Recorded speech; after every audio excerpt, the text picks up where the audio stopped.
बाजीगरी की गई।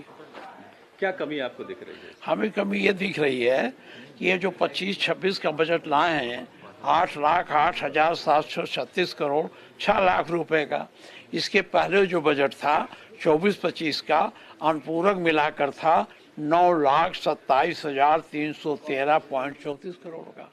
तो ये बजट 9,27,000 रुपए हुआ पिछली बार का 24-25 का। अब उससे ये बजट 1,18,587 करोड़ रुपया कम है, 28 लाख। जो पिछला बजट था उससे बजट कम है, तो विकास की गति कहाँ बढ़ेगी? किसानों के लिए बहुत उम्मीदें की जा रही थी, क्या लगता है किसानों में? किसानों को कुछ आया नहीं, वही प्रधानमंत्री किसान निधि योजना वही सब है, और तो कुछ दिखाई नहीं दिया। नया कोई योजना तो है नहीं।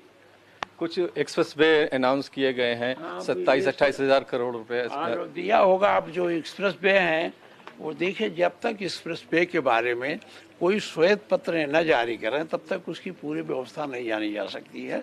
ये एक्सप्रेस वे कहें कहाँ बनाएंगे, क्या बनाएंगे, अभी समय आएगा तो देखा जाएगा। एक योजना छात्राओं के लिए स्कूटी योजना शुरू की जा रही है। कहा है, लेकिन उसमें इतना रुपया नहीं रखा है कि सभी छात्राओं को वो स्कूटी दे सके।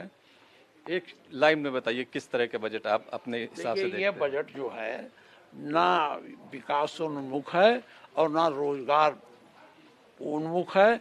ये बजट केवल और केवल पुराने बजट के नकल के आधार पर वैसे है। ना तो इसमें किसानों को व्यवस्था की गई है, ना ये क्या नाम है पर्यटकों, जो बुद्ध सर्किट है उसके पर्यटकों के लिए कोई व्यवस्था नहीं की गई है।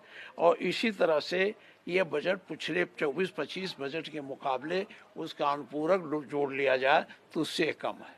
धन्यवाद। तो माता प्रसाद पांडे, नेता विपक्ष, साफ साफ ये कह रहे हैं कि अनुपूरक बजट को और पिछले बजट को जोड़ें तो उसके मुकाबले में ये बजट संख्या में, आकार में कम है। अब जब इस पर चर्चा होगी तो विपक्ष का जो पक्ष है वो और मुखरता